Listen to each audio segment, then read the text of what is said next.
जी हाँ दोस्तों, ये है हमारा पिछला साल का पेपर और ये पेपर हम आप सभी को क्या करने वाले हैं, दिखाने वाले हैं। ठीक है, यहाँ पे एमसीक्यू क्वेश्चन भी दिया गया है और आपका जो 15 नंबर में आएगा वो भी क्वेश्चन यहाँ पे दिया गया है। हालांकि जो पिछले बार पेपर हुआ था वो 20 मार्क्स का हुआ था, उसमें 20-20 नंबर का पूछा जाता था। ठीक है, तो हम आप सभी को पेपर दिखाते हैं। ठीक है, यहाँ पे देख लीजिए।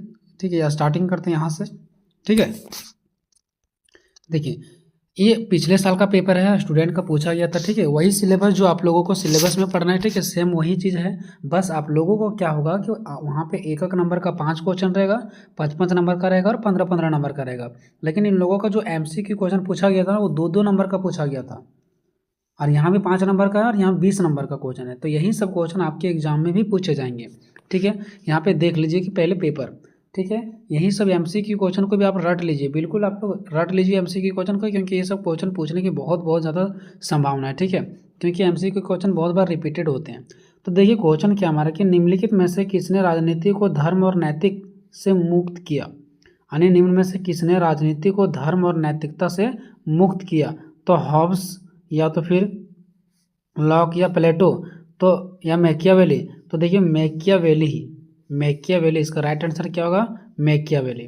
उसके बाद बी है कि मैकियावेली ने निम्नलिखित में से किसकी रचना की। यानी कि किसका रचना किया, द आर्ट ऑफ वार या डिस्कोर्सेस या प्रिंस या इनमें से सभी।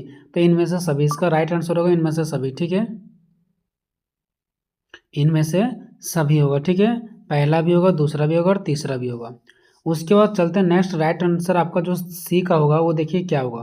क्या बोल रहा है कि संप्रभुता सिद्धांत का प्रथम प्रमाणिक व्याख्याता किसे कहा जाता है। जो संप्रभुता सिद्धांत है इसका प्रथम प्रमाणिक व्याख्याता किसे कहा जाता है, मैकियावेली को कि हॉब्स को कि लॉक को कि रूसो को। तो हॉब्स को कहा जाता है। किसको कहा जाता है, हॉब्स को। ये सब नाम आप लोग रट लीजिए। ठीक है, ये सब क्वेश्चन पूछे जाने की संभावना है।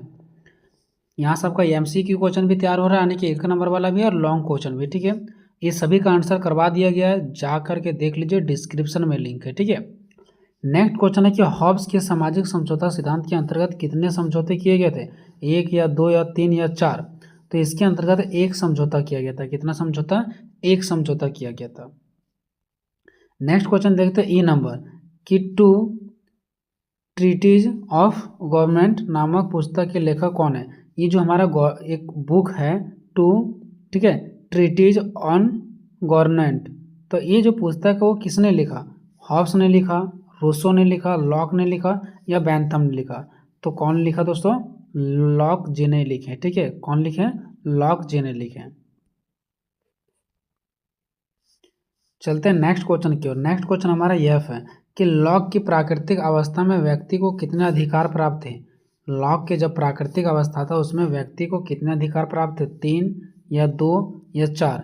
तो इसका राइट आंसर हो जाएगा पहला, यानी कि 3 अधिकार प्राप्त थे। ठीक है, चलिए नेक्स्ट क्वेश्चन की ओर चलते हैं। नेक्स्ट है कि किसने कहा मनुष्य स्वतंत्र पैदा हुआ है और परंतु वह सर्वत्र जंजीरों में जकड़ा हुआ है।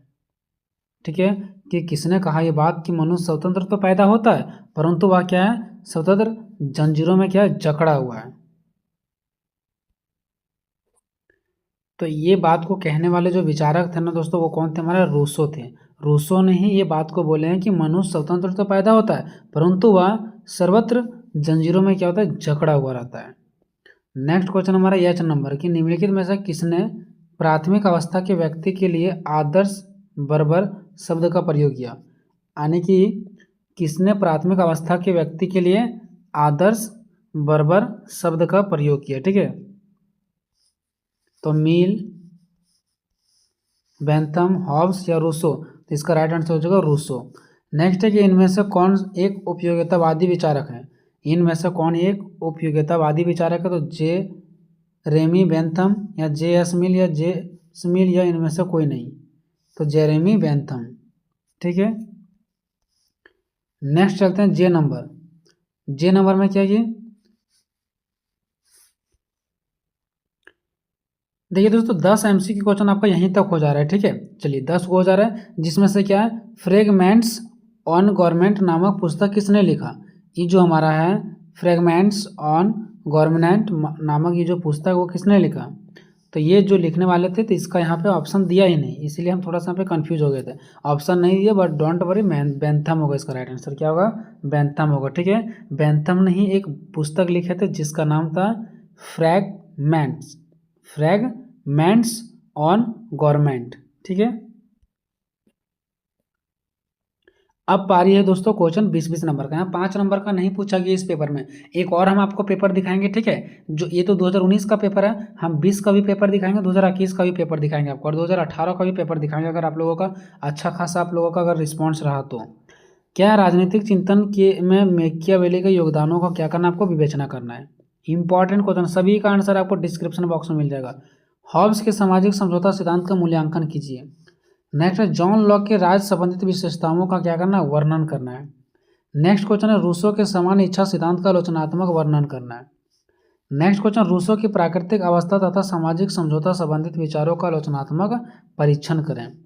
नेक्स्ट क्वेश्चन है बेंथम के उपयोगितावादी सिद्धांत की व्याख्या करें एवं इसके महत्व पर प्रकाश डालें। चलते हैं क्वेश्चन नंबर 8 की ओर। निम्नलिखित में से किन्हीं दो पर संक्षिप्त टिप्पणियां लिखें। देखिए क्या है, नैतिकता तथा धर्म संबंधित मैकियावेली के विचार, इनमें से किसी दो पर लिखना है। टोटल 4 है, ठीक है, उनमें से किसी एक, ये बी, सी और एक डी, तो टोटल 4 है और 4 में से कोई 2 पर आपको आंसर देना है। बी है थॉमस हॉब्स के मानव स्वभाव का चित्रण। ठीक है, थॉमस हॉब्स के मानव स्वभाव का चित्रण है। नेक्स्ट है लॉक के अनुसार सरकार के कार्य, लॉक के अनुसार सरकार का क्या क्या कार्य है, एंड रूसो का योगदान। देखिए दोस्तों, थॉमस हॉब्स आ गया मतलब इसके बारे में लिखना है, लॉक आ गया मतलब इसके बारे में लिखना है, रूसो आ गया मतलब इसके बारे में लिखना है। ठीक है, और इस प्रकार से हमारा ये पेपर क्या हो गया दोस्तों, खत्म हो गया। ठीक है, तो मिलेंगे नेक्स्ट वीडियो में, तब तक जय हिंद जय भारत।